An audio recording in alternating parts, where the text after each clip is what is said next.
Բարի երեկո հարգելի հետևորդներ, եթերում ABC լուրերն է, ես Գառնի Մութաֆյանն եմ, կարևորը նախ համառոտ։ Խաղաղության թե զիջումների քաղաքականություն, քաղաքացիական պայմանագրի 2026-ի Հայաստանը։ Ինչու են հայ գերիները հենց հիմա դիմում Հայաստանի մարդու իրավունքների պաշտպանին ու պահանջում այցելել իրենց, ինչ է իրականում փորձում անել Ադրբեջանը, մարդասիրական քայլ թե նոր հոգեբանական ճնշում, խաղադրույք ներվի և գիտակցության վրա։ Երևան Էջմիածին Սյունիք նախընտրական պայքարն սկսված է, ուժերը սկսել են քարոզարշավը։ Ռուսաստանի արտգործնախարարությունում Հայաստանի դեսպանի հետ զրույցը չափազանց կոշտ է եղել, ինչ մանրամասներ են հայտնի։ 229 փակված դպրոց և կրթության քայքայում աղմկահարույց զեկույց ԿԳՄՍ-ի աշխատանքի մասին։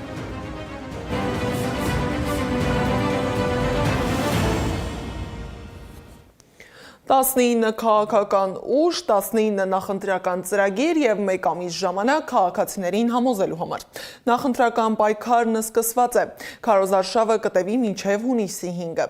Կենտրոնական ընտրական հանձնաժողովը հայտարարել է, որ ընտրության մասնակից բոլոր ուժերն ընտրական օրենսգրքի պահանջով բացել են նախընտրական հիմնադրամներ։ Երևան Էջմիածին Սյունիք ընտրությանը մասնակցող ուժերն ընտրել են քարոզարշավի մեկնարկի տարբեր կետեր։ Հայաստան դաշինքը հանրահավաք էր հրավիրել Էջմիածնի անմար կրակի հրապարակում։ Դաշինքի առաջնորդ Ռոբերտ Քոչարյանը հայտարարել է, իշխող ուժն սպառնում է պատերազմով, բայց կա պարզ ճշմարտություն։ Պատերազմը սկսվում է այն ժամանակ, երբ հակառակորդը վստահ է, հաղթելու շանսերը մեծ են։ Մենք ձգտում ենք խաղաղության, բայց խաղաղությունը պետք է լինի հարատևելի և երաշխավորված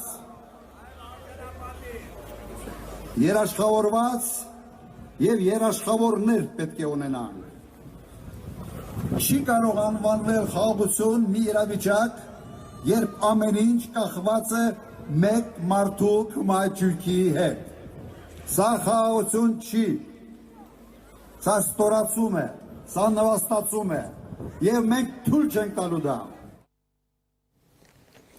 Ուժեղ Հայաստան կուսակցությունը քարոզարշավն սկսել է Երևանից ազգային ժողովի շենքի մոտից։ Ուժեղ Հայաստան կուսակցության ընտրական ցուցակի առաջին համար Նարեկ Կարապետյանը հայտարարել է, որ իրենք վերադառնալու են խորհրդարան 1.5 ամսից և սկսելու են երկրի վերակառուցումը։ Այս մարդկանց փոփոխության համար մենք հայ ժողովրդին, բոլոր ընդդիմադիրներին կոչ ենք անում, բոլոր ընդդիմադիր հայացքով մեր հայրենակիցներին, ժողովուրդ ջան, ժյուրի մրցույթ չի, մենք պայքարում ենք, մեր հայրենիքն է, բայց մենակ մեր հայրենիքը չի, ձեր հայրենիքն էլ է, մտել ենք այս պայքարի մեջ, մինչև վերջ պայքարում ենք, մասնակցեք, աջակցեք իրար հետ, փոխենք, փոփոխություն է պետք, այս մարդկանց ճամփել է պետք, իրանք վատ խոսույթ են մտցնում, կռիվ են մտցնում մեր մեջ, կռիվ են մտցնում շրջապատում, ուր հայտնվում են ձախողում կա, միակ հաջողությունը պարտք վերցնել ծախելն է, պետք է փոխենք, պետք է այս շենքը չլինի տխրություն հիշեցնող, ստրեսներ հիշեցնող, պարտություն հիշեցնող շենք։ Այս պահին ընթանում է Ուժեղ Հայաստանի երկրորդ հանրահավաքը և ելույթ է ունենում Սամվել Կարապետյանը։ Միանանք և լսենք Սամվել Կարապետյանի ելույթը։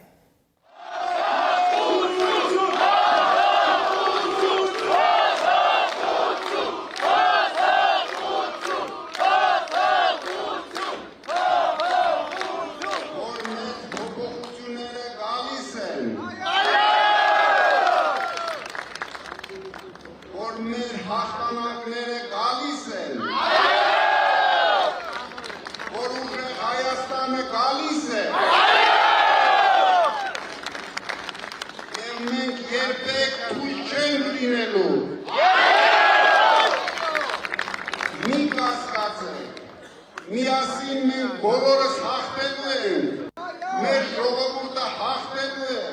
մեր սպուրքը հաղթելու է, մեր Հայաստանը հաղթելու է։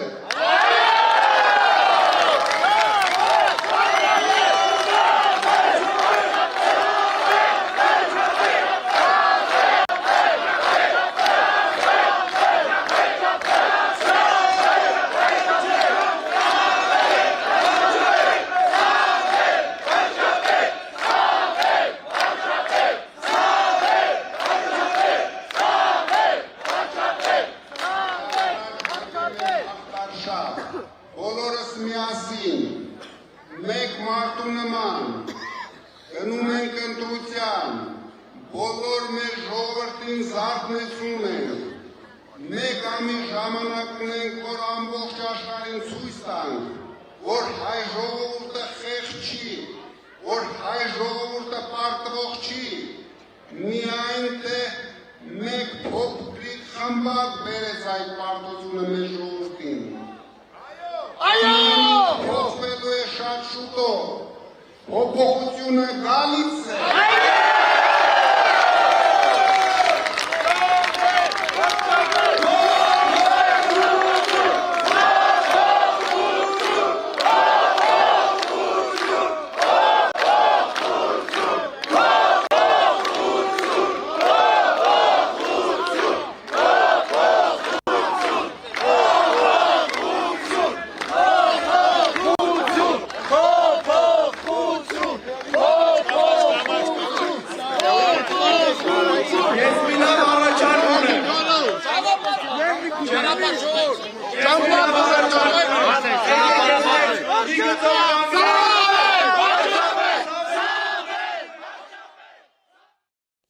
Հանրահավաքին ուղիղ միացմամբ կարող եք հետևել YouTube-ի մեր ալիքում։ Հեյթի նախկին գլխավոր տնօրենի ժամանակավոր պաշտոնակատար Դավիթ Ղազինյանն էլ հաստատել է, որ Հայաստանի կառավարությունը հեյթը ձեռք բերելու համար $380,000 է առաջարկել բաժնետերերին, Սամվել Կարապետյանի ընտանիքին։ Ղազինյանի խոսքով հեյթի սեփականատերը չի ընդունի կառավարության առաջարկը։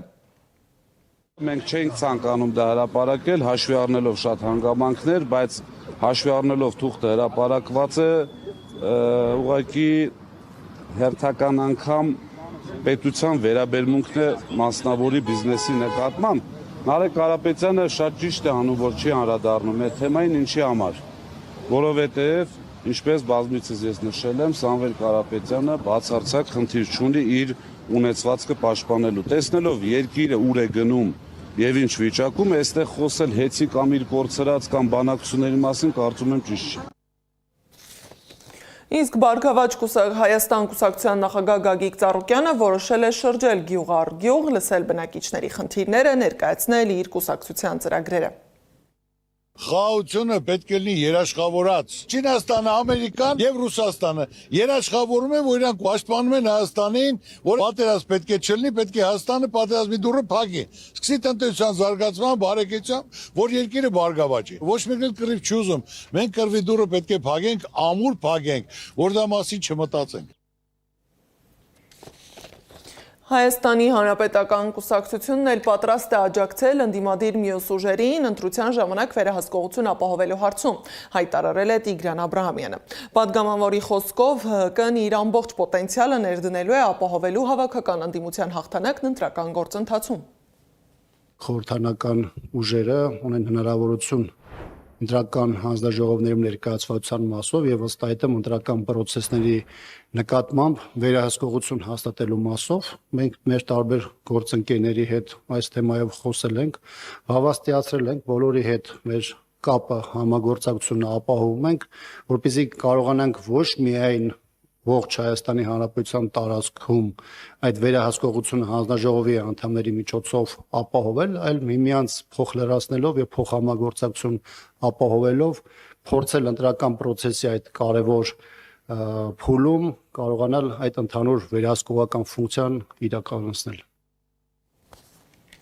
Նիկոլ Փաշինյանը հայտարարել էր, որ քարոզարշավին մասնակցելու նպատակով արձակուրդ է գնում եւ այսօր քարոզարշավի առաջին օրը քպեականների հետ գնացել է Սյունիք։ Քարոզարշավի հենց առաջին օրը Փաշինյանը կրկին խոսել է Արցախի շարժման մասին, հայտարարելով, որ այն պետք է դադարեցնել։ Կրկին փորձել է բացատրել, թե իրականում Հայաստանը ոչինչ չի կորցրել։ Նախորդող շրջանի Ղարաբաղյան շարժման հետ կապված գործոնները օգտագործվել են մեր պետության առաջընթացը թույլ չտալու համար։ Այսօր շատ են ասում իրականում, որ մենք եւ մեզ մեղադրում են տարածքներ կորցնելու մեջ։ Ես ուզում եմ հստակ ասեմ, որ մենք տարածքներ չենք կորցրել, որովհետև այն տարածքները, որոնք մեր իրականության մեջ փորձարվել եւ ինքներս մեզ հավատացրել են, որ դրանք մեր տարածքներն են, մեզ են պատկանում, այդ տարածքները մեզ ոչ միայն չեն պատկանել, այլև այդ տարածքները օգտագործվել են նրա համար, որ մենք մեր միջազգայինորեն ճանաչված տարածքների նկատմամբ մեր պատկանելության եւ սեփականության իրավունքը թուլանա։ Մեր պետությունը իր ստեղծման առաջին օրից 1991 թվականից 1990 թվականից գտնվել է թակարդում։ Եվ մենք ձեզ հետ միասին ունեցել ենք համարձակություն առերեսվել այդ ճշմարտության հետ։ Եվ մենք այսօր մեր պետությունը թակարդից հանել ենք։ Տեսեք, շատ են ասում, որ նախորդող շրջանում, օրինակ մինչև 2020 թիվը եղել է խաղաղություն։ Եղել է խաղաղություն ժողովուրդ մինչև 2020 թվականը։ Շուտա չի եղել խաղաղություն։ 2026-ի ընտրությունից առաջ քաղաքական ուժերը ոչ միայն խոստումներ են տալիս, այլև փորձում են ձևակերպել, ինչպիսի Հայաստան են պատկերացնում առաջիկա տարիներին։ Իսկ իշխող ուժի դեպքում սա առանձնահատուկ նշանակություն ունի, որովհետև խոսքը արդեն 8 տարի իշխանության եղած քաղաքական թիմի մասին է։ Այս ընթացքում փոխվել են ոչ միայն արտաքին պայմանները, այլև հենց իշխանության բառապաշարը, առաջնահերթություններն ու քաղաքական շեշտադրումները։ Թեմաներ, որոնք նախկինում ներկայացվում էին որպես անփոփոխ, հիմա այդ ձևակերպումներ ունեն։ Որոշ ուղղություններ անհետացել են, որոշներն առաջին պլան եկել։ Ինչ պատկեր է փորձում կառուցել քաղաքացիական պայմանագիրը 2026-ի Հայաստանի համար եւ որքանով է այդ պատկերը տարբերվում այն Հայաստանից, որը խոստանում էր 5 տարի առաջ ռեպորտաժում։ Ուղիղ 1 ամսից պարզ կլինի, թե հաջորդ 5 տարում ով է ղեկավարելու Հայաստանը եւ որ ուժերն են լինելու խորհրդարանում։ Վերջին 8 տարում Նիկոլ Փաշինյանի գլխավորած կուսակցությունն է քվեների մեծամասնությունը ստացել, իսկ ինչ խոստումների գնով էին կարողացել ստանալ վստահության քվեն։ Խաղաղության խոստումով 2021-ին իշխանության եկած Փաշինյանը Հայաստանի Հանրապետության ինքնիշխան տարածքում ադրբեջանական ուժերի հայտնվելուց Արցախի հայաթափումից հետո ասում է խաղաղության խոստումը կատարել են։ Քաղաքացիական պայմանագիր կուսակցությունը ձեր աջակցությամբ կատարել է ձեր առաջ ստանձնած մեծագույն առաքելությունը։ Հայաստանի եւ Ադրբեջանի միջև խաղաղություն է հաստատվել եւ այսպիսով Հայաստանի համար խաղաղ զարգացման դարաշրջանը բացված է։ Առաջիկա 5 տարվա համար էլ Փաշինյանն ու իր թիմը խոստանում են ինստիտուցիոնալացնել խաղաղությունը։ 2021-ի ծրագրում Արցախի թեման առանցքային էր, նշվում էր, որ Հայաստանը շարունակելու է լինել Արցախի ժողովրդի անվտանգության երաշխավորը։ Արցախը Հայաստան է եւ վերջ։ 2026-ի ծրագրում Արցախի մասին ձևակերպումներ չկան, փոխարենը հիմնական շեշտը դրվում է խաղաղության օրակարգի վրա։ Արտաքին քաղաքականության մասով եւս մոտեցումները փոխվել են։ Եթե 2021-ին նախատեսվում էր խորացնել դաշնակցային հարաբերությունները Ռուսաստանի հետ, իսկ ՀԱՊԿ-ը ներկայացվում էր որպես Հայաստանի անվտանգային համակարգի կարևոր օղակ, ապա 2026-ի ծրագրում արձանագրվում է, որ Հայաստանի անդամակցությունը ՀԱՊԿ-ում սառեցված է եւ ակտիվությանը վերադառնալու քայլեր չեն նախատեսվում։ Միևնույն ժամանակ Ռուսաստանի հետ հարաբերությունները ռազմավարական դաշինքից տեղափոխվում են կառուցողական տրանսֆորմացիայի փուլ։ ԵՄ-ի հետ հարաբերությունների մասով եւս փոփոխություն կա։ Եթե 2021-ին շեշտը դրվում էր համապարփակ եւ ընդլայնված գործընկերության համաձայնագրի իրականացման եւ վիզաների ազատականացման վրա, ապա 2026-ի ծրագրում արդեն նշվում է, որ Հայաստանը կիրականացնի բարեփոխումներ ԵՄ-ի անդամակցության չափանիշներին համապատասխանելու համար, ինչից հետո կարող է դիմել լիարժեք անդամակցության։ Անվտանգության եւ բանակի ոլորտում եւս մոտեցումները փոխվել են։ Եթե 2021-ին առաջնահերթություն էր համարվում զինված ուժերի արդիականացումը, հատկապես Ռուսաստանի աջակցությամբ, ապա 2026-ի ծրագրում շեշտը դրվում է սեփական ռազմարդյունաբերության զարգացման, հայրենական արտադրության եւ համապարփակ պաշտպանության համակարգի ներդրման վրա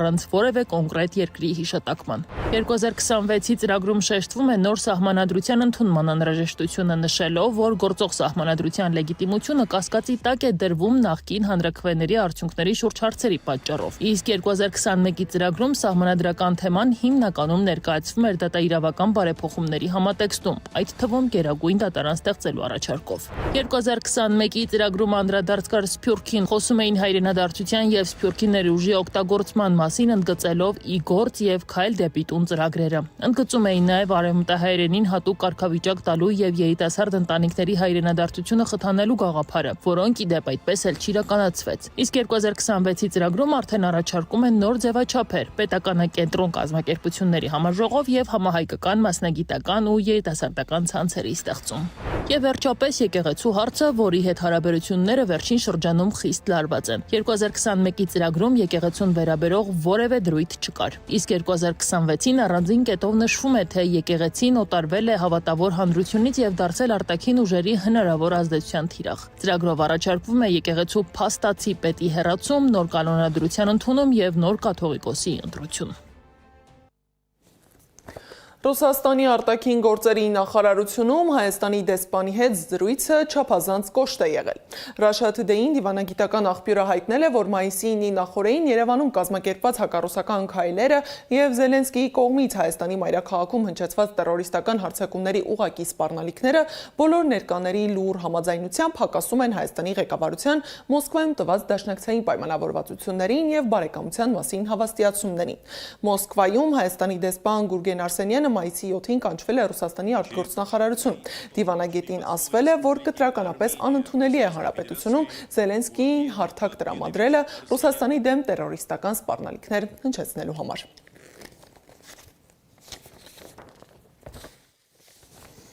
Պետդումայի ԱՊՀ հարցերով հանձնաժողովի փոխնախագահ Կոստանտին Զատուլինը հայտարարել է, եթե Հայաստանի վարչապետ Նիկոլ Փաշինյանը հաղթի առաջիկա խորհրդարանի ընտրությանը, Ռուսաստանը չպետք է պաշտոնապես ճանաչի արդյունքները։ Նրա խոսքով Փաշինյանն արդեն բավականաչափ բան է արել կասկածի տակ դնելու այս ընտրության ազնվությունը, արդարությունը, օբյեկտիվությունը եւ օրինականությունը։ Ադրբեջանի արտաքին գործերի նախարարությունը դժգոհություն է հայտնել, պնդելով, որ ռուսական առաջին ալիքը ցուցադրել է իրենց գնահատմամբ աղավաղված քարտեզ եւ գործածել է Լեռնային Ղարաբաղ արտահայտությունը, որը Բաքուն համարում է անընդունելի։ Ռուսաստանի պետական հեռուստատեսությամբ հնացած, կեղծ եւ անջատողականությունը խրախուսող նարատիվների տարածումը, չնայած ռուսական կողմի հայտարարություններին, թե Ադրբեջանի տարածքային ամբողջականության եւ ինքնիշխանության նկատմամբ հարգանքը երբեք կասկածի տակ չի դրվել, բացահայտորեն հակասում է ադրբեջանա-ռուսական հարաբերությունների ոգուն, փոխադարձ հարգանքին եւ բարիդրացիությանը։ Պետական լրատվամիջոցների անպատասխանատու եւ կողմնակալ մոտեցումն անթույլատրելի է։ Մենք ռուսական կողմից ակնկալում ենք այս հարցի վերաբերյալ հստակ պարզաբանումներ, նաև անհրաժեշտ միջոցների ձեռնարկում նման դեպքերի կրկնությունը կանխելու համար։ 2021-ին իշխող ուժի ղեկավարը հայտարարում էր, որ գերիները մեզ կներեն 1 կամ 2 ամիս ավելի գերության մեջ մնալու համար։ 5 տարվա ընթացքում գերիները հասցրին ներել, թե ոչ, դժվար է ասել, բայց հայ գերիների հարցում Բաքուն վերջին շրջանում փոխել է մարտավարությունը։ Եթե նախկինում Ադրբեջանը փորձում էր փակ պահել ամբողջ գործընթացը, ապա հիմա սկսում է ցուցադրել այն վերահսկված տեսանյութերով, այցերով ու հրապարակային հաղորդագրություններով։ Այս ֆոնին Բաքվում պահվող հայ գերիները մեկը մյուսի հետևից դիմում են Հայաստանի մարդու իրավունքների պաշտպանին, պահանջելով այցելել իրենց։ Բայց այստեղ առաջանում է գլխավոր հարցը, ում համար է կառուցվում այս ամբողջ պատկերը։ Գերիների իրավունքները պաշտպանելու, թե միջազգային ու հայկական հանրության համար նոր իրականություն ձևավորելու։ Թեման Անիա Բաղյանն է ուսումնասիրել։ Վերջին 1 ամսվա ընթացքում Բաքվից հայ գերիները դիմում են Հայաստանի մարդու իրավունքների պաշտպանին եւ պահանջում Բաքու գնալ տեսակցել նրանց։ Կծանոթանա, թե ինչպես է ընթացել, ինչ լուրջ եւ կոպտագույն խախտումներով ընթացել, թե հետաքննությունը, ամբողջ քննությունը եւ թե դատավարությունը, մարդու իրավունքների, միջազգային իրավունքի,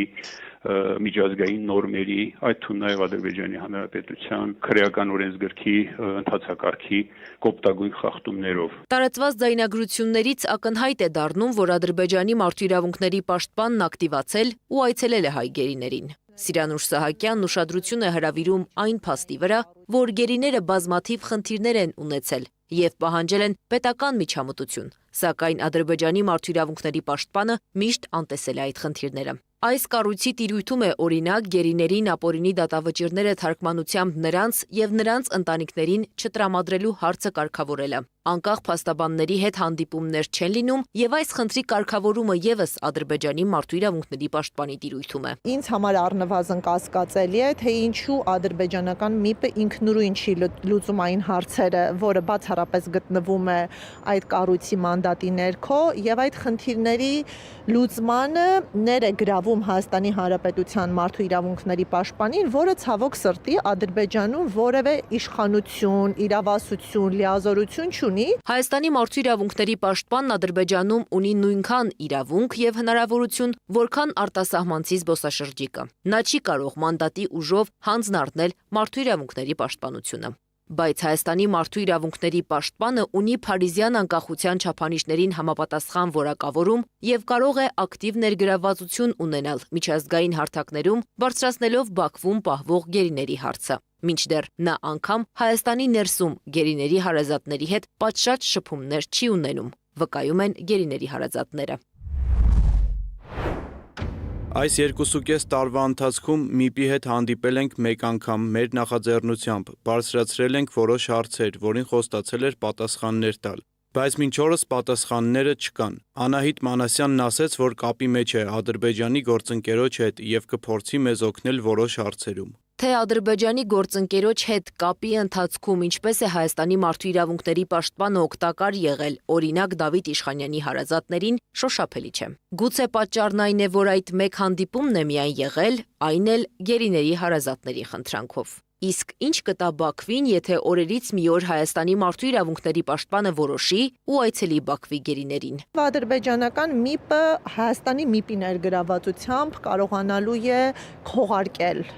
այդ խոշտանգումները եւ ինչու ոչ լեգիտիմացնել այսպես կոչված միջազգային ստանդարտներին համապատասխանող պայմաններ հայ բանտարկյալների համար։ Եվ երկրորդը իմ գնահատմամբ սա նաև շեղող տակտիկա է, որովհետև մենք գործ ունենք ապօրինաբար պահվող հայ բանտարկյալների հետ, որոնց իրավունքի խախտման վերացումը ենթադրում է նրանց ազատ արձակում։ Եվ եթե նրանք ազատ արձակված չեն, հետագա երաշխիքները դեռևս չեն նշանակում, որ մարդու իրավունքների հարցերը լուծվել են, եւ ադրբեջանական ՄԻՊ-ը փորձ է անում ազատ արձակման խնդրից ծանրաբեռնվածությունը տեղափոխել նրանց պայմանների ապահովման խնդրին։ Գերիների պահման պայմանների հարցը կարևոր է, նրանց ընտանիքների հանդիպումները եւս, բայց այս խնդիրները առաջացել են, որովհետև Բաքուն ապօրինաբար պահում է հայ գերիներին եւ տարիներ շարունակ չի վերադարձնում։ Ադրբեջանական ՄԻՊ-ի հովանավորությամբ նոր իրողության շուրջ ադապտացման քաղաքականություն է սկսել Բաքուն։ Հայ գերիներին, նրանց ընտանիքի անդամներին ու հայ հասարակությանը փորձում են համոզել, թե գերիները իբր պատիժ են կրում Ադրբեջանում, եւ տարբեր այցելություններով նրանց թույլ է տրվում օգտվել իրավունքներից։ Մինչդեռ այսպիսով հեռացնում են ամենամեծ ու հրատապ ազատ արձակման խնդրից։ Սիրանուշ Սահակյանն ընդգծում է, եթե Ադրբեջանը հարգում է մարդու իրավունքները, մարդասիրական նորմերը, ապա պետք է անհապաղ ազատ արձակի բոլոր հայ գերիներին, այդ թվում ռազմաքաղաքական ղեկավարներին։ Անի Աբաղյան, Տարոն Ղանդիլյան, Աշոտ Բարբարյան, ABC Media։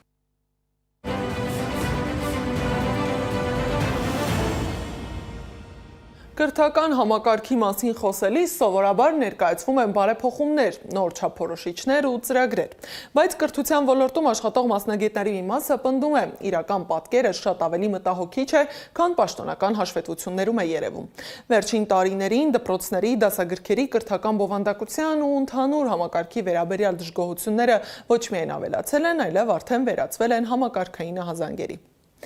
Ինչ խնդիրներ է արձանագրել ազգային կրթության խորհուրդը եւ ինչու են կրթության ոլորտում խոսում արդեն ոչ թե պարզապես բարեփոխումների, այլ ճգնաժամի մասին Սեդա Մակարյանի ռեպորտաժում։ 229 փակված դպրոց, կրթության որակի անկում, ազգային ինքնությունից կտրված դասագրքեր ու հանրակրթական համակարգում կուտակվող խնդիրներ։ Այս ամենի մասին ահազանգ է հնչեցնում ազգային կրթության խորհուրդը, ներկայացնելով ԿԳՄՍ նախարարության վերջին տարիների աշխատանքի վերաբերյալ իր զեկույցը։ Խորհրդի անդամ կրթության փորձագետ Ատոմ Մխիթարյանը նկատում է, վերջին 7-ից 8 տարիներին Հայաստանի կրթական համակարգը ոչ թե առաջընթաց է արձանագրել, այլ զգալի հետընթաց։ Հայաստանում վերջին 7-8 տարվա ընթացքում տեղի է ունեցել կրթության ոլորտի համակարգային կազմաքանդում։ Եվ այդ մենք հետազոտության արդյունքներով ենք ցույց տալու, մասնավորապես դպրոցների փակման խնդիրը ամենացցուն եւ ամենաշատ տարածում ստացած մեր հետազոտության արդյունքներն ենք այսօր ներկայացնելու։ Այս գնահատականը միայն կարծիք չէ։ Խորհրդի անդամ Արմեն Ներսիսյանի իրականացրած հետազոտությունը թվերով ու փաստերով ցույց է տալիս, նախարարության մի շարք որոշումներ համակարգային խնդիրներ են ստեղծել։ Շերտ առ շերտ վերլուծելով վերջին տարիների փոփոխությունները, Ներսիսյանը ներկայացնում է դրանց ազդեցությունը կրթության բովանդակության, ազգային բաղադրիչի եւ կրթական որակի վրա։ Ապազգայնացումը երկու փոխկապակցված շերտերով է արտահայտվում։ Առաջինը դպրոցում ուսուցման ու դաստիարակության գործընթացում ազգային քաղաքակրթական բովանդակություն ապահովող առարկաների ժամանականակի միտումնավոր կրճատում է տեղի ունենում եւ երկրորդը այդ առարկաների բովանդակային աղքատացում է տեղի ունենում։ Խորհուրդը ոչ միայն արձանագրել է խնդիրները, այլ նաեւ մշակել է առաջարկների փաթեթ կրթական համակարգը ճգնաժամից դուրս բերելու համար։ Ներկայացնում ենք մի քանի այլ բան, օրինակ արժեքային համակարգի ձևախեղումը եւ ընդհանրապես արժեքներից զուրկ կրթության ձևավորումը Հայաստանի Հանրապետությունում։ Կրթական դաշտում վտանգների մասին ահազանգ են հնչեցնում նաև դպրոցների ղեկավարները։ Կարին Տոնոյանի համոզմամբ պետության ճգնաժամը հաճախ սկսվում է հենց դասասենյակից, երբ կրթությունը կորցնում է իր արժեքային ու ազգային հիմքը։ Շատերը թողնում են հայրենիքը, հեռանում են, որովհետև շատ դժվար է եւ դու ես կառուցում, առավել եւս եթե քեզ այդպեսին չեն կրթել, շատ հեշտ է գնալ ուրիշի կառուցած պետությունում վայելել կյանքը գոյատևել։ Եվ այս ապակրթական, հակակրթական միջավայրը քայքայում է ներսիս պետությունը, ժողովրդին դարձնում է անհավատ, այլևս ինքը չի հավատում այս երկրում իր երեխայի ապագային եւ հետեւաբար կրթությունն արդեն իսկ դառնում է ինքնանպատակ։ Որպեսզի կրթությունը չդառնա ինքնանպատակ, անհրաժեշտ է պայքարել հանրակրթության համակարգում արձանագրված մի շարք խնդիրների դեմ, ինչպես ազգային կրթության խորհուրդն ունի լուծումը։ Այս ամենը կանխելու համար անհրաժեշտ է ձևավորել այլընտրանք, բայց այլընտրանքը ոչ թե պետք է լինի հատվածային, ինչ որ դասագրքերի բովանդակություն փոխենք, ատեստավորման կարգ փոխենք, տնօրենների ընտրության ձև փոխենք, այլ պետք է լինի համակարգային։ Կրթությունը պարզապես գիտելիք փոխանցելու համակարգ չէ, այն պետության ապագան ձևավորող անվտանգային հնասյուն է։ Երբ փակվում են դպրոցները, փոխվում են արժեքային շեշտադրումները, իսկ որակի վերաբերյալ հարցերը մնում են անպատասխան։ Վտանգվում է ոչ միայն կրթական համակարգը, այլև երկրի վաղվա օրը։ Ազգային կրթության խորհուրդը վստահեցնում է լուծումներ կան։ Հարցն այն է, կլսեն արդյոք պատասխանատուները։ Սեդամ Ակարյան, Էդիկ Մալաքյան, Գեղամ Ղազարյան, ABC Media։